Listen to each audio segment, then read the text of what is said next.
Hola, le has dado al play a una charla con Startups Up. Descubre con nosotros personas e historias inspiradoras del ecosistema emprendedor. Si eres una persona activa, creativa o con curiosidad, este es tu sitio. Para escuchar esta y más charlas, encuéntranos en Twitter, LinkedIn, Spotify y YouTube. ¡Empecemos! Pues bienvenidos una tarde más, bienvenidos a Charlas con Startups Up. Hoy estamos con Emilio. Emilio es CEO y fundador de Belka. Antes fue uno de los primeros empleados de Voi, una de las startups con mayor financiación de movilidad eléctrica. Y bueno, hace unos añitos que ya rondaba la idea de Belka y ahora parece que se ha lanzado y con muy buenos resultados. Y está aquí un poco para contarnos qué es Belka, cuál es su visión un poco sobre el mercado de la movilidad y qué es lo que le gustaría llegar a montar. Así que bienvenido, Emilio. Un placer tenerte aquí con nosotros. Muchas gracias, Víctor. Y bueno, de estar aquí.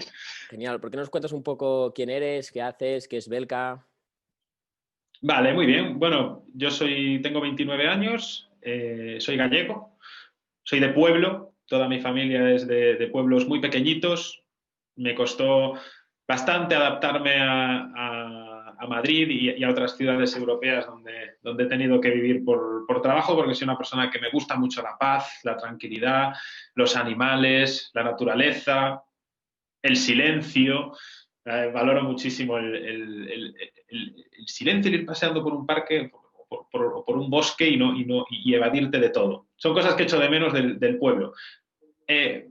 Belka nace así a modo romántico, ¿no? Un poquito, pues porque lo que más me molesta desde que vivo en ciudades es la contaminación. Ya no puedo respirar ese aire puro que respiro en mi pueblo y el ruido. Es algo que me molesta mucho y de hecho desde que produzco motos eléctricas que no hacen absolutamente nada de ruido, cada vez que estoy relajado, leyendo o tomando un café tranquilamente y escucho la típica moto por la calle, tal, digo, joder, de verdad, qué pesadilla. No es necesario esto, no es necesario. Entonces, yo empecé a trabajar en startups desde que empecé a trabajar, prácticamente, porque la primera asociación en la que trabajé fue IESEC. ¿Qué estudiaste tú? ¿Qué estudiaste? Pues a ver, todo el mundo da por hecho que soy ingeniero, porque al final hago motos, pero bueno, yo no las hago, yo las vendo. Entonces soy politólogo. Empecé a estudiar ADE, después me pasé a relaciones laborales porque me gustaba más sobre la parte de recursos humanos, de gestión, desarrollo de talento. Y después sí que tuve una pequeña época en la que dije, oye, siempre estaba en sindicatos de estudiantes, montaba pues foros, coloquios en la universidad, tenía un sindicato de estudiantes, y entonces ahí me entró la vena política y dije, bueno, me voy a meter en ciencias políticas, así de paso me hago el Erasmus, porque era algo que tenía pendiente de la anterior carrera que hice y no podía irme de la vida universitaria sin hacerme un Erasmus en un país de Centro Europa. Es decir, es un obligatorio. Y entonces hice ciencias políticas y después me seleccionaron para ser el vicepresidente de una organización que se llama IESEC, muy conocida. De hecho, en ESADE tuvisteis comité, yo lo cerré, el de SADE en mi TER, porque son asociaciones de universitarios que funcionan con reglas de empresa. Entonces, tú entras, haces una planificación y la asociación en España tiene que facturar X miles de euros. Y si cada comité local no llega tampoco a sus proyecciones de facturación, al igual que una empresa, desde la Asamblea Nacional decidimos cerrar los comités que no son rentables. Por lo tanto, a pesar de que era una asociación universitaria, jugaba con reglas de mercado. Por lo tanto, ahí fue cuando empecé a saber gestionar un poquito, pues, una startup, aunque la forma jurídica de IESEC sea de asociación.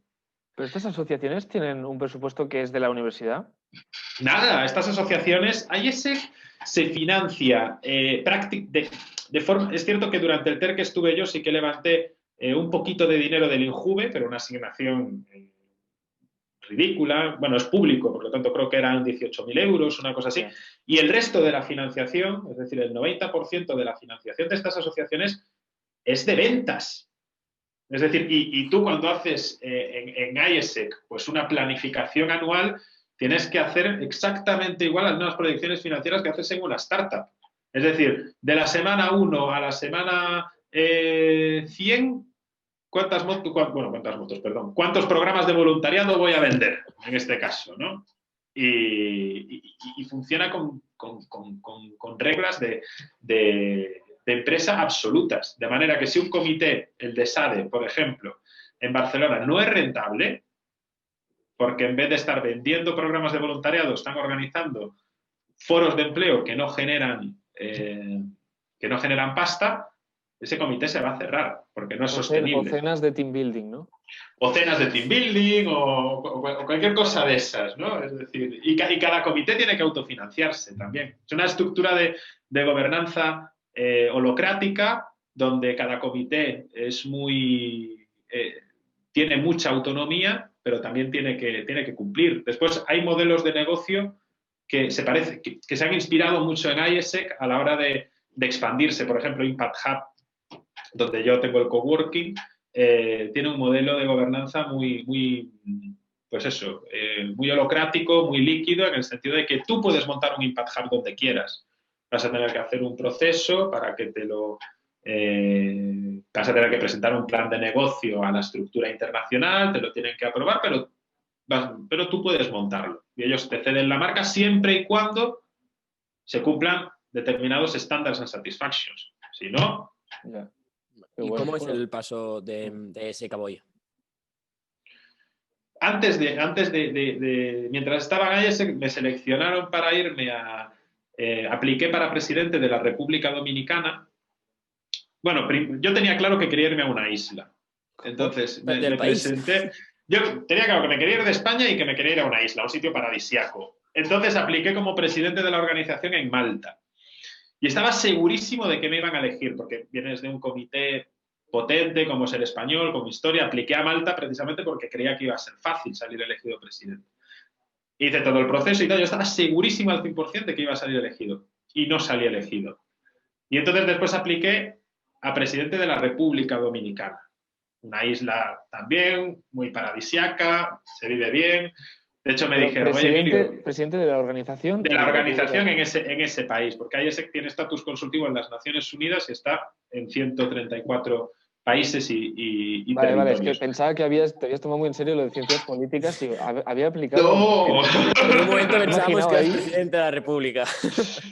¿Qué va? Y allí sí que me eligieron. Me eligieron y yo ya tenía todo preparado para irme hace 5 años a República Dominicana, y en el último momento estaba dando una charla sobre aprendizaje experiencial o algo así en el Impact Hub de Madrid, cuando el Impact Hub era muy pequeñito, solamente había un espacio, ahora hay 6 en Madrid, y estaba por allí el director general y le gustó mucho lo que expresé sobre cómo transformar la educación, y me dijo, oye, vamos a abrir una plaza de gestión de proyectos, desarrollo de negocio, ¿te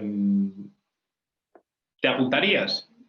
Y joder, y me desmontaron absolutamente todo, pero Impact Hub para mí era una de los emprendimientos que más me llamaban la atención en Madrid por aquel entonces, ¿no? Porque era un ecosistema de innovación social, de economía de propósito, de generación de conversaciones, proyectos muy bonitos, ¿no? Y donde había una comunidad con la que me sentía muy identificado y me sentía muy a gusto, y creía que ahí podía empezar una línea profesional que estuviese muy alineada a los valores que yo por aquel momento defendía, como pues, el desarrollo del liderazgo de los jóvenes, la diversidad social, la participación ciudadana, el impacto social medioambiental. Es decir, me sentía muy, muy a gusto. Rechacé irme a República Dominicana y me quedé en el Impact Hub. Estuve 1 año y medio, ahí me empapé de 20.000 tipos de startups distintos, emprendimientos, muchos sociales, otros menos sociales, la mayoría sí que eran de impacto social e impacto medioambiental, y hasta que un día pues me llamó Voy, cuando se acababa de crear. Voy por aquel entonces estaba solamente en Suecia. Voy se fundó lanzaron en agosto y a mí me contrataron en septiembre. Porque creían ¿Qué significa que te llamaron? Pues me contactaron porque Claro, Boy pensaba por aquel entonces que el sur de Europa iba a ser la panacea. Claro, es una startup sueca que parece que vas a pegar el pelotazo, ¿no? Por aquel entonces no habían levantado ninguna ronda ni de 50 millones ni nada. Pero estaban en la calle Sevilla ya y tal. con Estaban en la patinetes. calle desde agosto. Como un patinete muy rudimentario, no había ¿En tracción España también o solo en GPS. Suecia? ¿Dónde estaban? Solo en Estocolmo. Estaban solamente en Estocolmo. A ver, pero ¿qué es lo que pasa? Eres sueco. Vives en un país donde a partir de noviembre nieva y la calle está congelada. Entonces tú piensas, oye, vale, los patinetes en Estocolmo en agosto sí, pero ¿qué va a pasar en noviembre, diciembre, enero, febrero, no? Entonces estas compañías hicieron, pero todas, hablo de Boy y después llegaron otras, ¿no? Pero hicieron una expansión todas hacia el sur de Europa. Porque es cierto que en su modelo de negocio y en sus proyecciones financieras a este tipo de empresas les penaliza muchísimo el clima. No se factura lo mismo en kicksharing en el mes de julio que en el mes de diciembre. Bueno, la diferencia es absolutamente brutal. ¿Tenían muchos Entonces problemas en este sentido? Es decir, de que es, o sea, de material y todo. Hombre, Y de problemas actividad, hay. supongo que también. Problemas los que puede haber en cualquier startup tecnológica con un alto con una alta competitividad. ¿Qué es lo que ocurre en una startup como Boy o como Emilio, Line? para los que no sepan todavía qué es Boy, pues nada, 5 céntimos, 5 segundos es lo que hacíais. Boy es la startup líder en Europa de micromovilidad compartida, patinetes eléctricos compartidos. Ahora mismo, están en unas 55 ciudades, si no recuerdo mal, de Europa, con gran presencia sobre todo en países nórdicos es la número 1, en DACH, Alemania, Suiza es la número 1 y en Reino Unido es también la número 1 por encima de operadores como Line y Verve. Cuando yo me fui de Boy, pero esto podemos ir más adelante, Boy desapareció en España. Pero lo que pasa con una startup como Boy es que tienes un montón de competidores con un montón de pasta y un montón de talento. Entonces, están innovando constantemente en el producto. Por lo tanto, tú tienes que hacer exactamente lo mismo. Y un modelo de patinete que lanzas en agosto, va a estar caduco en noviembre, porque hay un competidor que ha lanzado un upgrade en el producto y tú ya tienes que renovarlo totalmente. Ya hablo de software y hablo de hardware, de los dos. Yo durante el tiempo que estuve en Boy, pues he pasado por la producción de 5 modelos de patinetes distintos en apenas un año y pocos meses. Es decir, para que veáis la velocidad que lleva todo esto y cambiando 3 veces de proveedores, es decir, 3 veces de centro de producción. Pero ¿qué es más diferencial? Cuando dices que hay tanta competición, ¿qué es más diferencial? ¿La parte de hardware o de software? En ambas. Pero en la parte de hardware, por ejemplo, imagínate, empiezas. ¿Qué es lo más importante en micromovilidad compartida? La autonomía de los vehículos es uno de los grandes factores para que sea rentable cada operación. Y para Boy que el patinete dure mucho, ¿no? Porque lo que es costoso es estar cambiando las baterías de los patinetes o de las motos. En el caso de los patinetes, el primer modelo que se lanzó a la calle tenía una batería con una autonomía muy bajita, no recuerdo los kilómetros, igual 15, 20 kilómetros. Claro, con una autonomía tan baja no eres rentable porque el Bluetooth está siempre activado y también consume y tal, ¿no? Entonces,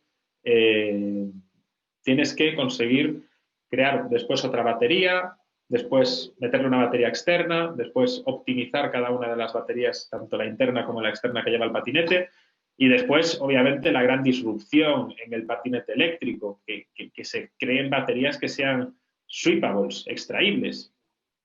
Porque tú imagínate, es decir, bueno, los juicers o los hunters que teníamos en Boy, ¿no? Gente que estaba recogiendo patinetes por la calle, los llevábamos a un almacén a Fuenlabrada o a Getafe y allí los poníamos a cargar toda la noche. Y por las mañanas, furgonetas a las 5 de la mañana poniendo los patinetes en los nodos correspondientes. A nivel logístico, eso pues son unos gastos muy grandes que te puedes permitir a lo mejor al principio, porque tienes dinero para invertir, pero es cuestionable el modelo de sostenibilidad, de hacer las cosas de esa manera. Entonces, hay una correlación directa en el que tenga más dinero o haya levantado más pasta, pues será capaz de abarcar más operaciones de cambio de baterías, de manufacturar más rápido patinetes, más modelos, más competitividad al final. Sí, al final el dinero pues va por eso. La mejor campaña de marketing de una empresa de patinetes eléctricos compartidos es la alta disponibilidad. Y para tener alta disponibilidad en el mercado tienes que invertir mucho dinero en producto. Y que el producto sea mejor o al menos igual que el que tienen tus competidores. Oye, ¿y cuál era tu rol dentro de Voy? Pues yo al principio entré para llevar el mercado de Madrid, parte un poquito de España, porque era la segunda ciudad, es decir, había el City Manager de Estocolmo y yo entré para ser el City Manager de Madrid. ¿Pero esto significa abrir Madrid o que ya... Abrir y quedarme como manager de Madrid, como manager de la ciudad. ¿Qué es lo que pasa? Que claro, la estructura se fue haciendo tan grande y el modelo de expansión pues era abrir Madrid, Zaragoza, Murcia, Mallorca, Lisboa, Faro, Porto. Ya se pensaba en Francia, en abrir París, todo esto concentrado en un roadmap de un mes y medio, y entonces se decidió crear un centro de producción en Madrid para suministrar de patinetes eléctricos al sur de Europa. Y me quedé con esa posición, con la posición de director de operaciones de vehículos para el sur de Europa. Pues bueno, fue un proceso que yo, la verdad, pues nunca me imaginé haciendo esas cosas, ¿no? Pero empecé a hacerlo porque alguien tenía que hacerlo. Yo era el interlocutor aquí en Madrid, pero nunca había estado en un polígono industrial en Madrid. Nunca había cogido una nave, nunca había comprado maquinaria, no sé, alquilar una elevadora eléctrica, un toro mecánico, ¿sabes? Son cosas que... Eso pasa en startups, ¿no? Que de repente, como estás dentro, te toca hacer lo que conviene. Lo que toca, o sea, absolutamente lo que toca. Es decir, yo tengo cogido furgonetas y estar moviendo patinetes a Zaragoza, ir a recogerlos a veces por la noche. Me tengo alquilado al principio de la empresa los Weevils de Kia. Tengo alquilado los coches compartidos de Kia, porque no tenía coche de aquella, para recoger patinetes por la noche. Porque por aquel entonces había una norma en la empresa que era que no podía haber ningún patinete durmiendo en la calle. Había que recogerlos todos. Tuviesen carga o no tuviesen carga, ¿no? Después esta norma pues, se terminó eliminando. Porque éramos muy protectores con el producto, como había tanto vandalismo. Y tengo salido a las 2 de la madrugada. Y con el mapa de operaciones tengo salido a las 2 de la madrugada, alquilarme un coche Kia, de estos de Weaver, aquí hago la cuña publicitaria para Kia, ¿eh? Y coger patinetes por medio de la calle, tío. ¿Y cómo pasas de estar en un negocio donde el core es el compartir patinetes, movilidad compartida? ¿Cómo hace la transformación de, vale, pues ahora voy yo a crear una marca donde el core sea la propiedad de una moto? Sí, la propiedad entendida también como una propiedad accesible, una propiedad que nosotros también tenemos servicio de renting, pero sí, va hacia la propiedad porque al final nuestra marca está trabajada desde la exclusividad y desde un punto de vista, entre comillas, marquista, es decir, que la gente se sienta orgullosa de tener una Belka.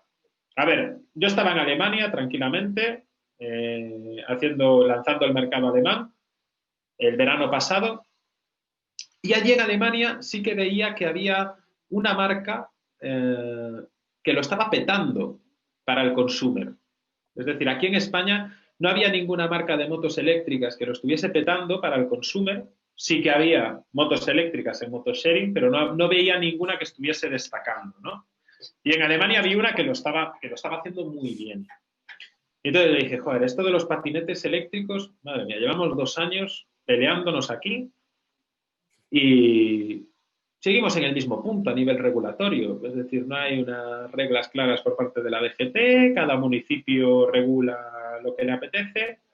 Es un tema que políticamente parece que afectaba la reputación de los líderes municipales, entonces nadie quería mancharse las manos con el tema de los patinetes eléctricos a nivel político y las cosas pues no terminaban de funcionar. España tampoco está preparada a nivel infraestructuras para para tener este tipo de vehículos en las ciudades, porque tú te vas a Suecia y el patinete eléctrico funciona de maravilla, o la bici, porque hay carriles bici. Es decir, porque solamente en una ciudad como Estocolmo hay 6.000 kilómetros o 4.000 kilómetros de carril bici. Pero en Madrid no recuerdo ahora cuánto es, pero igual no llega ni a los 100 kilómetros. Por lo tanto, no estábamos preparados a nivel de infraestructura. Incluso yo no me sentía seguro conduciendo un patinete eléctrico por donde debía circularlo, que es por el mismo sitio por el que van los coches y las motos. O sea, ¿tú crees que Entonces, las diferencias, perdona, venían por este lado, más de como regulatorio y de infraestructura, o también por el lado cultural? bueno, por el lado cultural, por supuesto. Claro, yo cuando estaba en Alemania, hablaba con el director de operaciones de Suiza y me decía, tío, ¿puedes creer que aquí la gente, después de utilizar el patinete eléctrico, le pasan un paño? O sea, lo limpian. O sea, en España a lo mejor le sacan el timbre, ¿sabes? O le revientan el módulo IoT del frontal, y allí en Suiza resulta que le pasan un paño después de utilizarlo.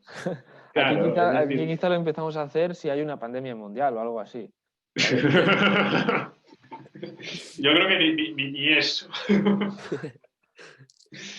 Sí, pero es decir, es algo cultural también. El nivel de vandalismo en el sur de Europa era bastante más alto que en los países de Centro Europa, y por supuesto que en los países nórdicos. No solamente en España, sino que en Francia había también un índice muy alto de vandalismo.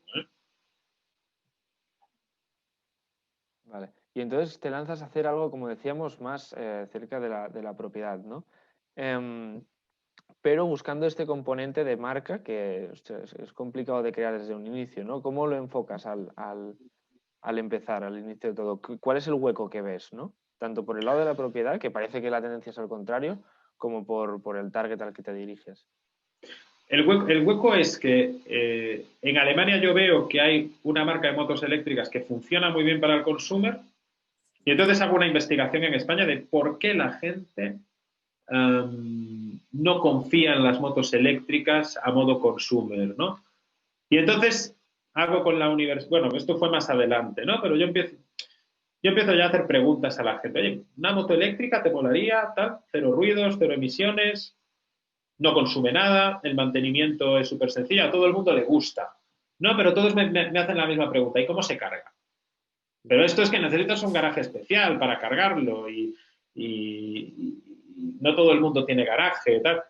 Entonces, claro, es decir, hay que explicarle a la gente que las motos eléctricas, al menos las que produzco, las que voy a empezar a producir, van a tener baterías extraíbles.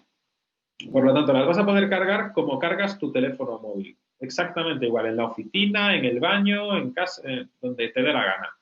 Porque ese era el mayor pain y el mayor miedo que tenía la gente a la hora de adquirir una moto eléctrica. No, desconocían totalmente el proceso de carga, y se imaginan además que la electromecánica de una moto eléctrica es muchísimo más compleja que la de una moto de combustión, cuando es absolutamente a la inversa.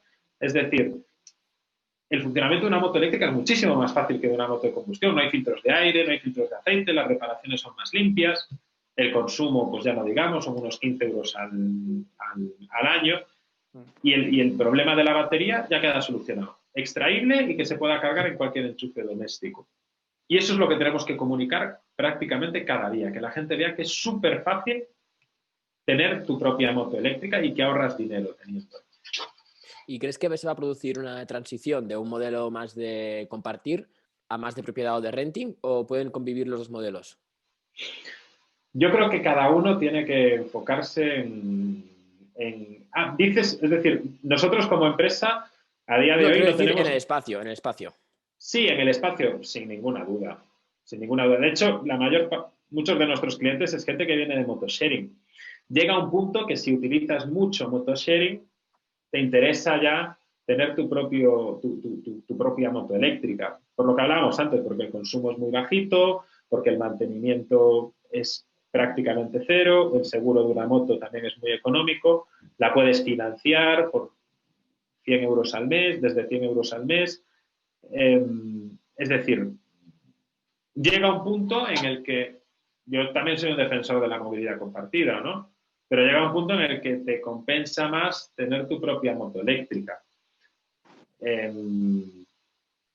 Cada usuario después tiene que valorar si prefiere seguir usando la motoserie, si la quiere de renting o si la quiere en propiedad. Nosotros le damos todas las posibilidades para que accedan a ella, con sistemas de financiación muy flexibles, con renting o que la compren directamente si pueden, ¿no? Porque la situación ahora del mercado en cuanto a motos eléctricas, la mayoría de motos eléctricas que se usan son compartidas. ¿Y cuántas hay Madre mía. de propiedad? Según ASNOR, el año pasado se matricularon 12.000 motos eléctricas. De esas 12.000, solamente el 15% se matricularon a particulares. El resto de matriculaciones fueron para todo lo que veis en Barcelona. Es que, ¿veis motos eléctricas en Barcelona de particulares? Muy poquitas. Ahora bien, de Acciona, de Llego y de todo, de Cultra y de no sé cuántos más operadores estarán ahora mismo en Barcelona, veréis unas cuantas.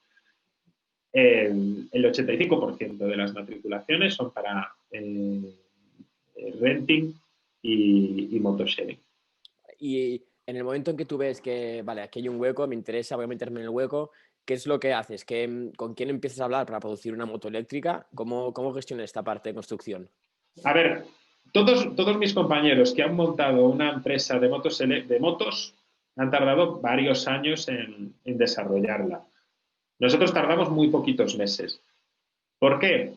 Lo primero, involucré a mi equipo.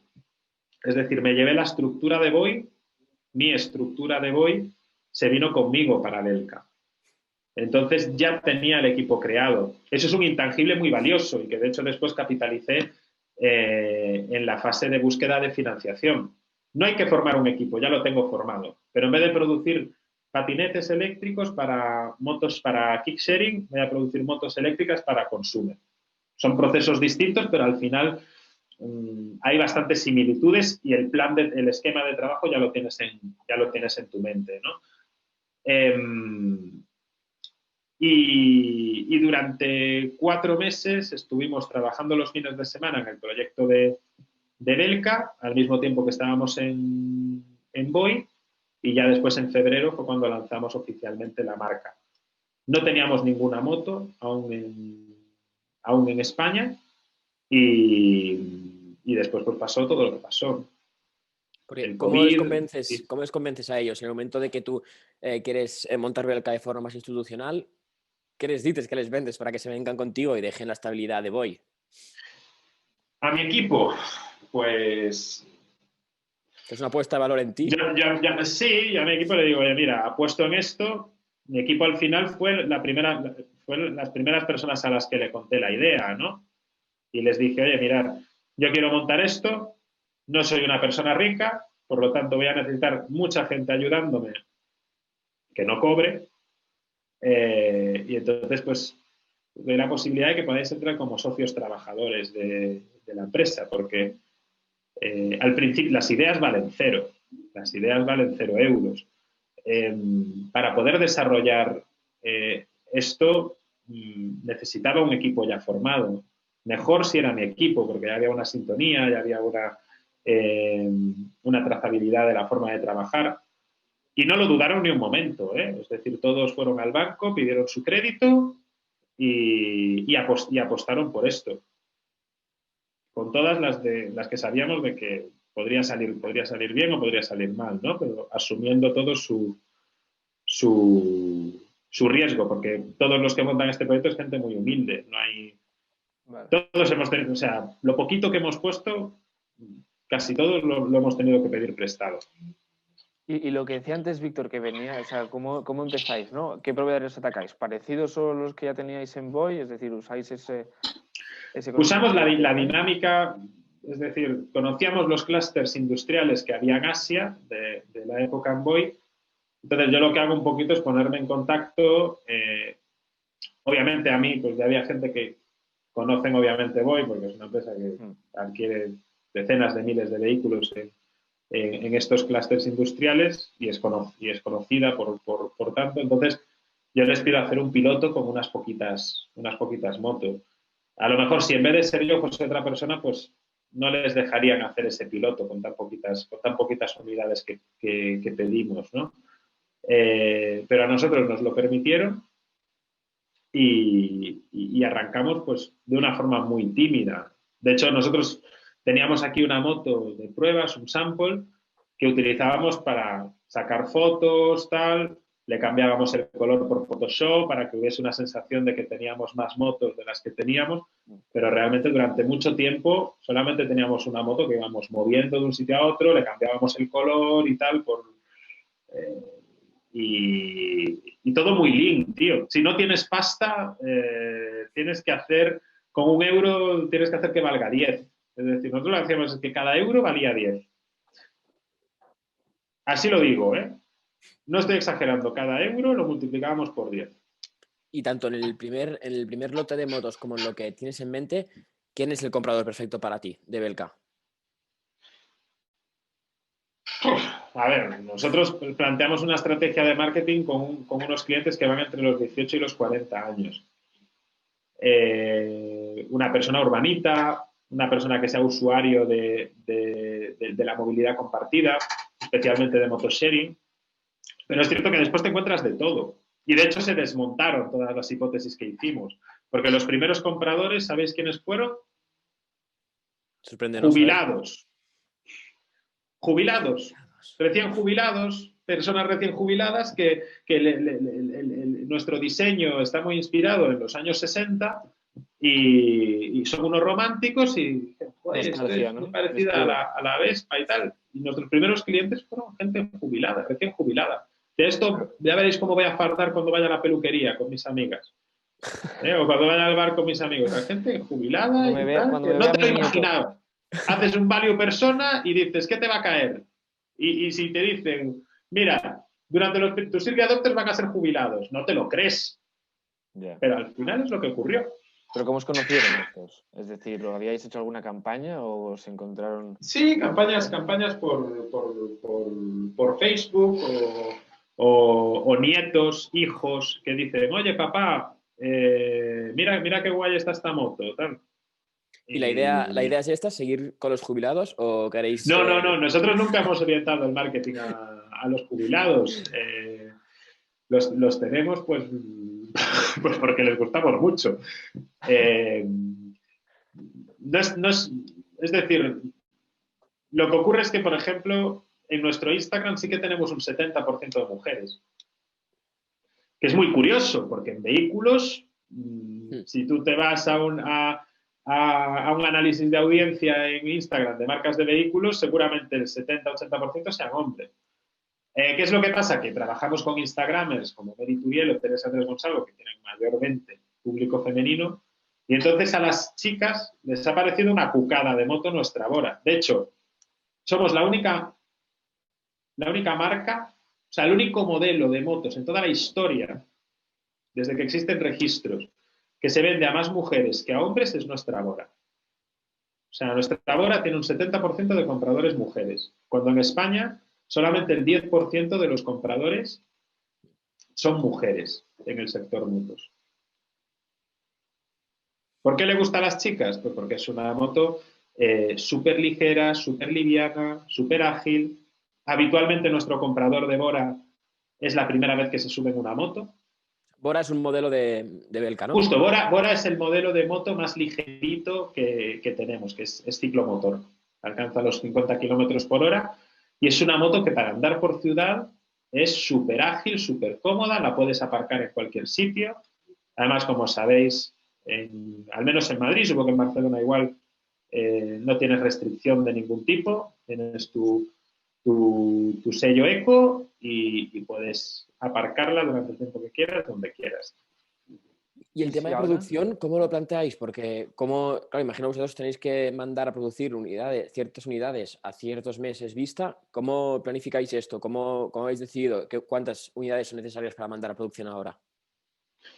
Bueno, pues al principio tienes que hacerlo un poquito al aire, Y después la verdad es que nosotros tenemos un equilibrio bastante grande entre todos los modelos de motos eléctricas. Entonces, pues producimos más o menos un 30. Si tenemos ahora mismo 3 modelos, 33% de uno, 33% de otro y 33% de otro. Tenemos dos equivalentes a ciclomotores y una equivalente a moto de 125. Bueno. Tenemos que planificar esto con tiempo, porque al final un vehículo desde que empezamos a producirlo hasta que llega son 3 meses. De todas formas, yo creo que ya puedo adelantar hoy que comenzamos la producción en España a principios de año.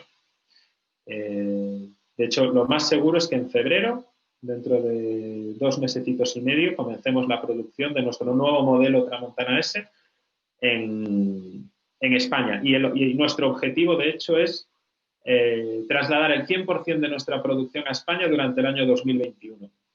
Hacemos al revés. Antes empezaba a producir en España y te ibas a China, y nosotros lo que hemos cogido es todo el know-how de China en vehículos eléctricos, porque producen el 95% de los vehículos eléctricos del mundo, y nos lo vamos a traer a España y vamos a producir en España el 100% de nuestros vehículos a partir de 2021. Oye, y si soy una chica que me interesa comprar una Bora, ¿dónde voy y compro una Bora de Belka? Bueno, puedes comprarla por internet o puedes venir a una Belka Store. Tenemos tienda propia. ¿La tengo que venir a recoger a la tienda? Te la podemos enviar a casa. ¿Ah, sí? Sí, tú puedes seleccionar envío a casa y pones tu dirección y te llega a la puerta de casa. ¿Y cómo vais a financiar todo esto? Es decir, ¿cómo vais a montar el centro de producción en España? ¿Cómo vais a mandar las producciones? Porque entiendo que hasta ahora capital externo habéis levantado, no habéis levantado. ¿Cómo lo habéis hecho esta parte? Capital externo hemos levantado en total desde que lanzamos en febrero en torno al 1.000.000 de euros y ahora pues estamos pensando ya en una nueva ronda para mayo, junio. Estamos traccionando muy bien. La verdad es que increíblemente, porque es increíble, vamos a cumplir los objetivos de facturación de 2021, y eso que ya eran objetivos, perdón, de 2020, eran objetivos altos, y a pesar de toda la pandemia, parece que los vamos a cumplir, y esperemos que eso pues a los inversores les dé la confianza como para poder hacer follow-on en mayo y atraer nuevos inversores. Hombre, yo creo que el hecho de empezar a producir en España, el hecho de lanzar un nuevo modelo de diseño también 100% español, yo creo que va a animar mucho a la inversión. Y si conseguimos también cerrar centros de distribución oficiales por toda España, que el objetivo en enero estamos cerrados 12 en las principales ciudades españolas, yo creo que vamos a tener pues eso, una estructura como para poder vender en torno al menos 1.000 vehículos anuales. Qué bueno. ¿Y cómo planteáis la siguiente ronda? Es decir, ¿vais a seguir apostando por crowdfunding o, como decías, atraer a nuevos inversores? ¿De qué tipo? ¿Te gusta el Venture Capital? ¿Te ves dejando entrar un fondo grande? Yo nunca he trabajado con Venture Capital de momento. En Voy sí. En Voy era prácticamente, creo que empezamos con Venture Capital. En Belka hemos empezado 3 campañas de equity crowdfunding, donde han entrado inversores tipo Hugo Arévalo, Borja Danero, el fundador de Power MBA, René de Jong, Tom Horsey, el CEO de Estrella Galicia, el dueño de Neumáticos Andrés, varios CEOs, gente muy interesante que además aporta muchísimo valor a la empresa. Es 100% Smart Capital todo. Es decir, es gente que nos ayuda en determinadas operaciones. Para la siguiente ronda, el mercado quiera. Si es que Buena respuesta. el precio de mi startup lo pone el mercado al final y quien quiera comprar mi startup lo dice también el mercado. A ver, es cierto que no sé, la verdad lo desconozco, no sé lo que es negociar con Venture Capitals todavía. He negociado ya con bastantes business angels y supongo que será un proceso igual de duro o más, vete tú a saber. Pero la verdad es que tener menos interlocutores es más cómodo para un CEO. Entonces, a mí sí, es decir, ¿por qué no una mixta? Yo he fantaseado con que en la próxima ronda entre un Venture Capital y después cerrar también un crowd equity, en vez de en 4 horas, como cerramos el último, en 1 hora y media o en 2 horas. Si Al quieres final, empezar a dar un poco de números de lo que hicisteis la última vez. lo que hicimos la última vez. Sí. Lo que hicimos la última vez fue organizar un crowd equity con Crowdcube, que estuvo, para la poca experiencia que tenía en organización de crowd equities. Es cierto que había lanzado uno previamente muy rudimentario, poniendo un post en LinkedIn, un Typeform, una creatividad y gente pues, que iba aplicando de una manera pues, muy rudimentaria. Yo les iba contactando telefónicamente. Pero claro, esto ya era como una plataforma especializada y era otro cantar. Entonces, lo preparé a 2 meses y medio vista, aproximadamente. Creé una landing en la página web, mejor que un Typeform, pero eso sí, con un montón de CTAs que te redirigirían a un Typeform estilo invierte ahora, para yo poder conseguir los datos de los inversores interesados.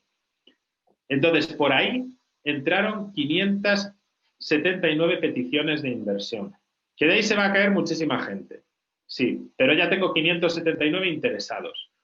Por lo tanto, cuando lanzo la campaña de Equity Crowdfunding, la campaña obviamente no va destinada solamente a la comunidad de Crowdcube, sino que yo, el mismo día que abro la campaña, le envío, bueno, obviamente a esa gente he sido muy pesado. Les he escrito 72 horas antes, 48 horas antes y 24 horas antes para crear expectación, ¿no? Para decir, oye, que se va a terminar, que las participaciones de Belka se van a terminar en 4 o 6 horas, es decir, estar atentos, ¿no? Y yo, de hecho, la campaña, para que te salgan 4 horas, la preparé para cerrarla en 1 hora y media. Porque, y si quieres cerrarla en 1 hora y media, tienes que prepararla para cerrarla en 25 minutos, porque siempre van a pasar cosas, ¿no? Y bueno, yo el día, cuando haces las cosas bien, el día de la ronda es el día más tranquilo.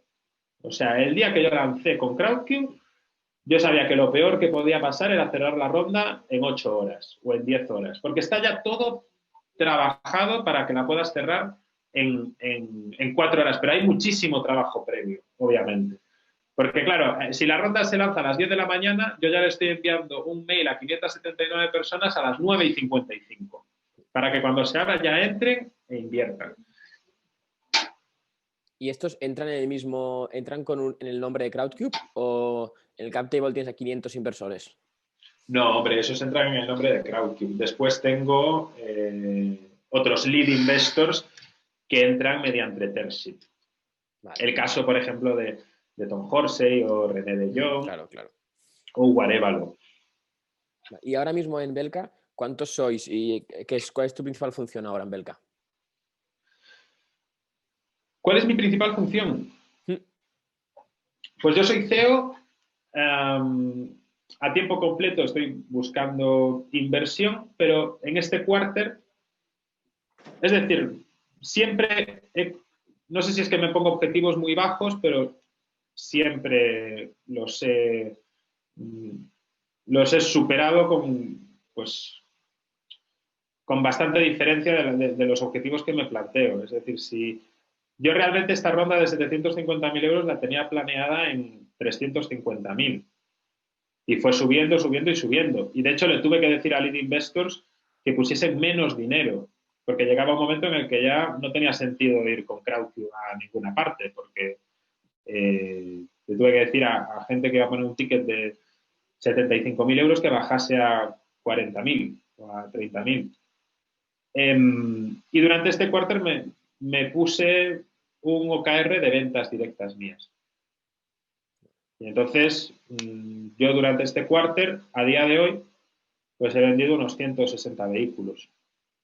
Y aún me queda 50% del quarter, aún me queda otro mes y medio. Entonces, pero el siguiente quarter ya me pondré OKR seguramente de nuevo, ya me pondré otra vez la viserita de inversor. A veces hay quarters que me toca vender trocitos de la empresa y hay quarters que me toca vender motos. ¿Cuántos sois en total? Ahora mismo en Belka somos empleados contratados 20 y pocos. Funcionamos de una manera bajo staff on demand. Todo lo que podamos tener externalizado lo tenemos. Lo único que nos dicen muchas veces que podríamos externalizar y no vamos a externalizar es el marketing y el diseño. Es decir, es algo que llevamos de una manera muy pulcra y lo vamos a seguir conservando. De hecho, nos contactan muchísimas empresas preguntándonos quién es nuestra agencia de marketing o si podemos hacerle nosotros la campaña desde Belka. Es decir, nos han llegado propuestas, hubo una época, de hecho, que nos han llegado más propuestas para hacerle campañas de marketing a empresas que para comprarnos motos. Pues mira, a lo mejor tenéis un negocio ahí. Ha salido la idea. Belka Studio, ¿no? Con una agencia de marketing. Si realmente Sí, el equipo de marketing es el equipo más grande que tenemos contratado. Directamente. Sí, sí. ¿Es algo premeditado o ha salido en la marcha? Vamos a ver. Automoción es un espacio donde hay grandes competidores invirtiendo mucho en marca, invirtiendo mucho en branding. Entonces nosotros, al final, cuando te compraste una moto no es comprarte una batidora. Tienes que generar muchísima confianza con tu marca y eso es muy, muy complicado. Entonces, nosotros tenemos que conseguir crear una marca que sea muy potente y que genere mucha confianza en un muy corto periodo de tiempo. Entonces, tenemos que acelerar muchísimo ese proceso. Porque sí, en la automoción se mira mucho la historia de la marca. Entonces, nosotros tenemos la suerte de estar en un segmento que es relativamente nuevo, como son las motos eléctricas.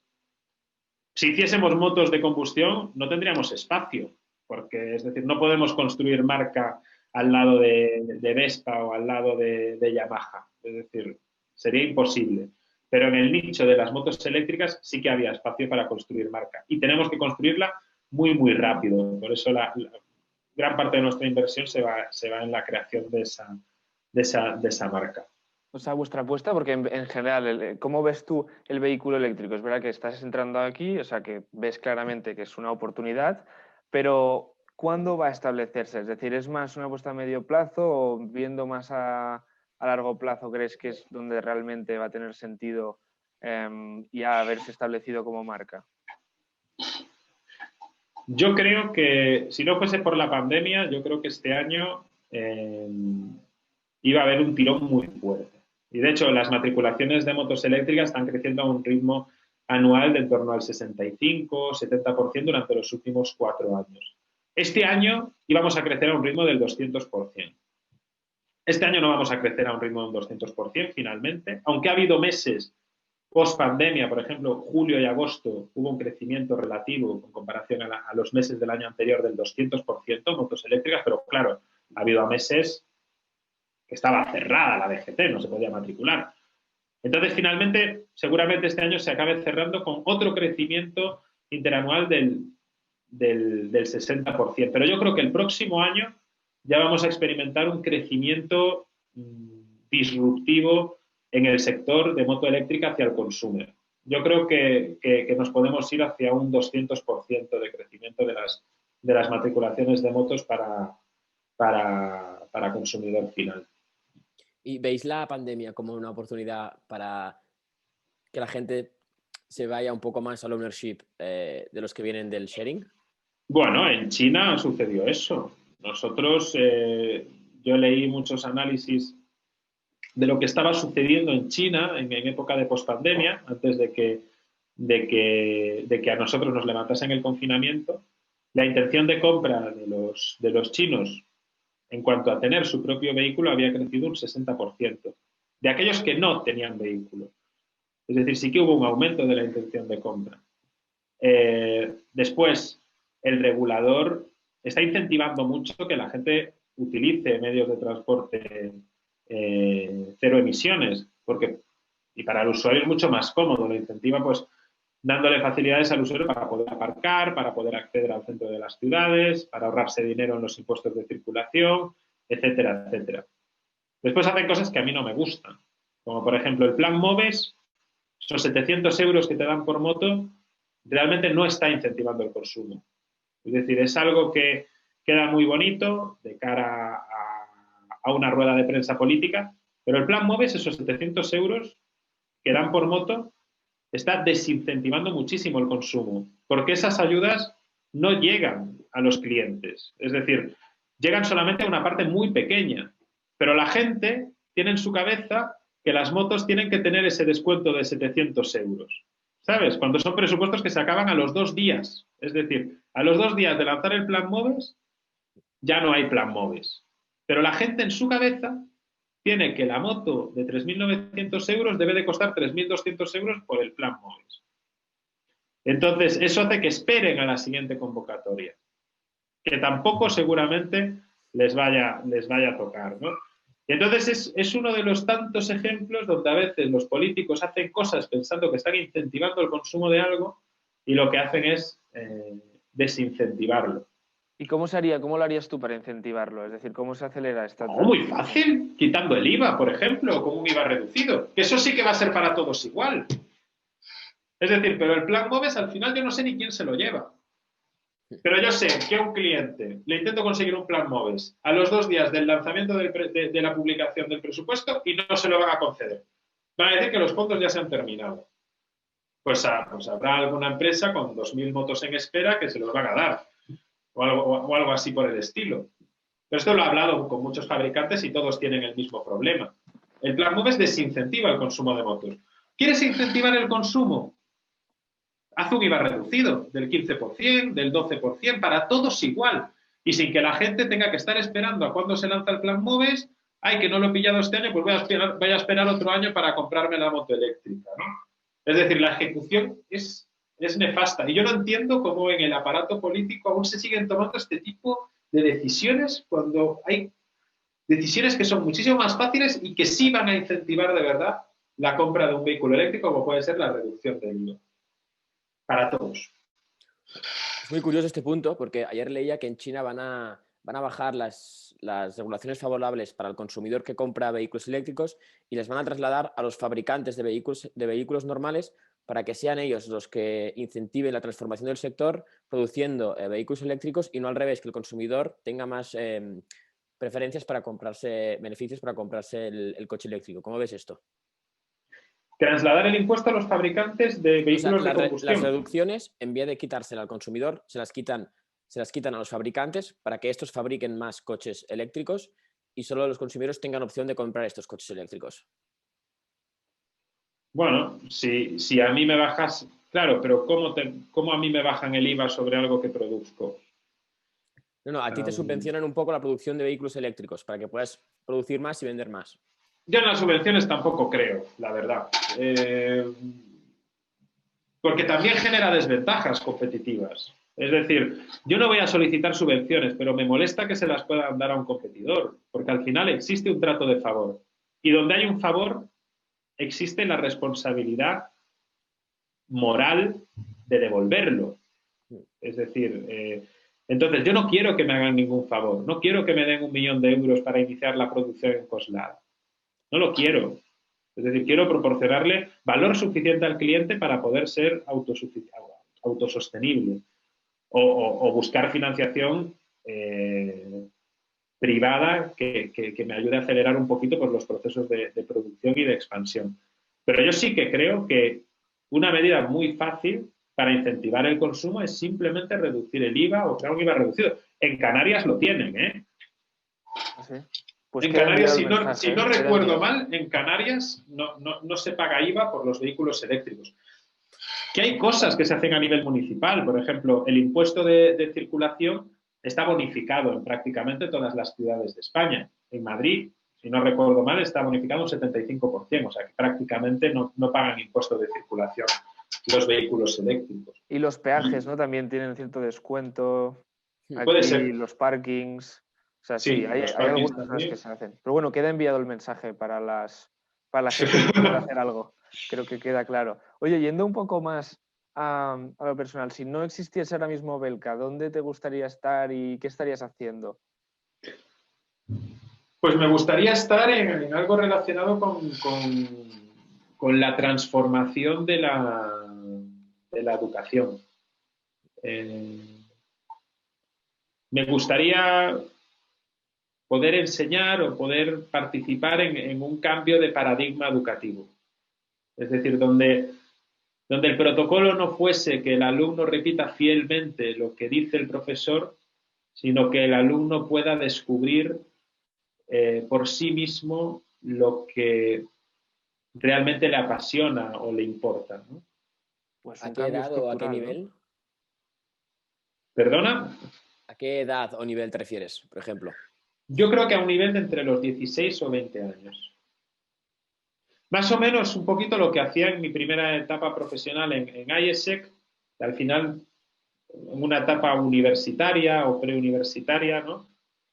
De formar a la gente pues en valores, de identificar un poquito cuáles son esas cualidades de liderazgo que hacen que una persona pueda aportar un valor social que cambie la vida de su entorno. Y ahí es donde me gustaría, donde me vería si no estuviese en las motos. Es algo totalmente diferente, pero realmente cambiar el paradigma educativo es algo que siempre me ha llamado mucho la atención. Es difícil saber desde dónde, ¿no? Es verdad que como profesor solo lo puedes intentar, pero ahí no cambias mucho, ¿no? Y luego, ¿esto tú Claro. te lo aplicas es decir, en tu manera de ver la educación y quizás de evaluar a la gente y a las personas, a la hora de contratar gente tú en tu empresa, lo tienes en cuenta? Sí, de hecho se hizo viral hace poco un artículo que hicieron en Business Insider, porque bueno, el titular pues fue muy potente y yo dije que yo no miro el currículum de las personas. O sea, a mí que no tendría lógica. Es decir, yo he estudiado ciencias políticas y estoy de CEO de una empresa de motos eléctricas. Entonces, yo quiero saber qué es lo que la gente sabe hacer, no qué ha estudiado durante 4 años. Porque muchas cosas de las que ha estudiado seguramente no sirvan para absolutamente nada en mi empresa. Prácticamente todo lo van a aprender una vez estén dentro o las cosas importantes las van a tener que aprender por su propia cuenta. Entonces, yo no miro el currículum, pero es que además, es que nuestro equipo de marketing es súper bueno y tiene una media de edad de 22, 23 años. De hecho, tenemos gente que ahora mismo tiene posiciones de manager y que han entrado en primer, segundo año de universidad y lo han hecho tan bien que les hemos promocionado a los 6, 7 meses. ¿Y cómo detectas estas cualidades que dices que destacan en una entrevista o...? Pues mira, por ejemplo, a veces ni siquiera es una entrevista. Por ejemplo, nuestra content manager está en segundo año de carrera. Y yo la identifiqué pues por un post en LinkedIn. Vi un post en LinkedIn y dije, joder, qué post más bueno, que bien elaborado está el copy y tal. Le entré al perfil a la niña y dije, yo, coño, ¿está en primero de carrera? O sea, esta niña está en primero de carrera. Y automáticamente la contacté. Y le dije, oye, ¿te gustaría trabajar en Belka? Y me dice, bueno, es que estoy en primero de carrera. Y yo, me da igual. ¿Qué me importa que estés como si no estás en la carrera, como si no estás en la universidad? Me da exactamente lo mismo. Nuestros perfiles técnicos vienen de bootcamps de programación. ¿Identificas, o sea, en el equipo ahora que dices que has montado 23 personas ya con esta dinámica de contratación y ampliar equipo diferente, ¿identificas ahora alguna cualidad, ya sea hard o soft, que hayas priorizado cuando hacías hiring? A ver, hay algo que a mí Claro, es que es una organización tan líquida. Es decir, no tenemos ni oficina, porque la gente no viene, trabaja cada uno desde su casa. Entonces, está 100% digitalizada la empresa en ese sentido. Y es que quieren trabajar desde su casa. Y quieren trabajar cuando quieran, a la hora que quieran y tal, mientras cumplan objetivos, pues fenomenal. Lo que más valoro ahora mismo es la proactividad y la autogestión. Es decir, que sean gente autodirigida totalmente. Que yo simplemente tenga que facilitar, pero que ellos mismos saquen el trabajo adelante casi sin preguntar absolutamente nada.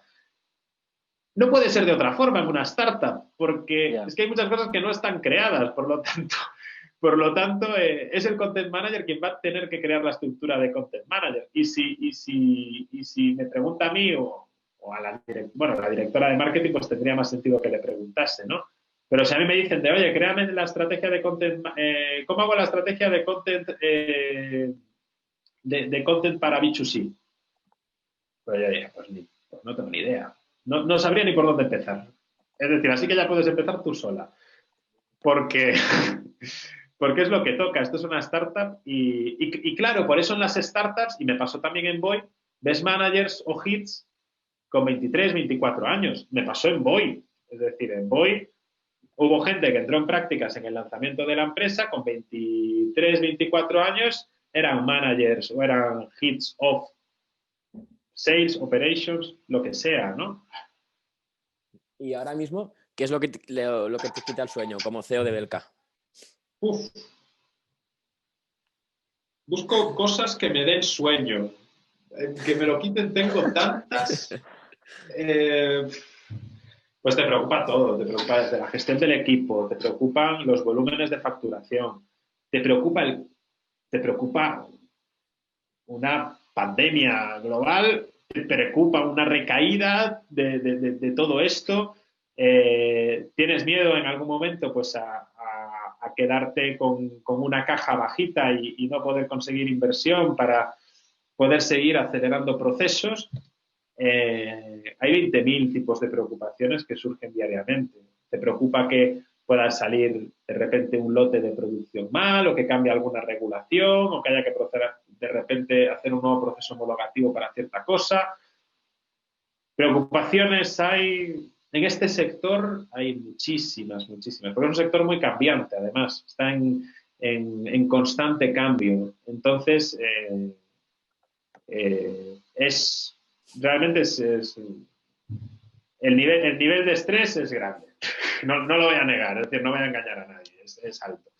Claro, y estás mucho tiempo durante el día pensando, al final, muchas horas, como dices, casi todo el día, si no es también en sueños, que algún sueño sobre Belka debes tener, pero sí. cuando no, ¿cuáles son tus otros intereses? Es decir, ¿lees? ¿Tienes alguna serie favorita? ¿Un grupo de música? No hago, es decir, otra cosa que me apasiona, por ejemplo, es dar formación, normalmente en emprendimiento y innovación social, desarrollo sostenible. Hace mucho tiempo que no encuentro mi hueco para conocerme mejor a mí mismo a nivel personal y es algo que quiero empezar a trabajar porque el día a día te come al final y tampoco puede ser que Belka ocupe el 99,99% de mis pensamientos. Sé que también estoy en esa fase de acelerón y tal, donde hay que darlo absolutamente todo y estar 24/7 con el proyecto. Pero sí me gustaría poder encontrar un punto de equilibrio dentro de poco en el cual pues pueda pararme, ubicarme y decir, bueno, Belka va bien y tal, y a nivel personal, pues hacia dónde quiero ir o cómo quiero nutrir mi espíritu.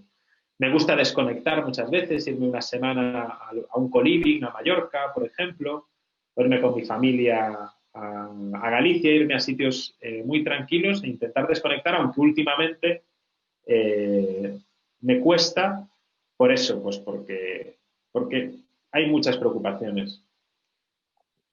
Y en esta línea que dices que, bueno, la parte esta de educación, la parte de transmitir, siempre pedimos que nos aconseje algo el invitado. Sí que nos gustaría que nos aconsejases lo que sea. Puede ser un lugar, un hábito, una película, una canción. A ver, yo algo que le digo a todo el mundo es, sobre todo si quieren emprender, es que tienen que dar, que ser amables, ayudar a los demás, tener vocación de servicio. Y no digo esto como algo fluffy ni nada, sino porque creo que es una actitud en la vida que te va a repercutir muy positivamente. Es decir, yo estoy seguro de que existe algún equilibrio en el universo que hace que yo haya levantado una ronda de inversión en 4 horas. Y es que durante muchos años he estado ayudando a la gente desinteresadamente o haciendo incluso voluntariado social, dando a cambio de absolutamente nada, simplemente hacer que otra persona se sienta mejor anímicamente o se sienta más segura consigo misma. Y yo creo que esa actitud frente a la vida es algo que si tienes te va a beneficiar. Y creo que lamentablemente mucha gente no lo tiene, solamente das y va a recibir algo a cambio, ¿no? Y ese es mi consejo. Qué bueno, qué bueno. No siempre se dicen estas cosas, pero es verdad que hay que tenerlo en cuenta. Bueno, ha sido un placer, ¿eh? No sé si quieres añadir algo más, pero por nuestra parte creo que ha sido una entrevista muy interesante. Ha sido bastante dinámica, así que también gracias y gracias por tu tiempo. Muchas gracias, Marc. Es la verdad inspirador y anima a construir en aquello que creemos, que creo que es importante también dar ese mensaje, que hay que perder un poco el miedo y lanzarnos a por la visión que creemos del futuro. Muchas gracias, Víctor. Un abrazo, Emilio. Un abrazo. Adiós. Adiós.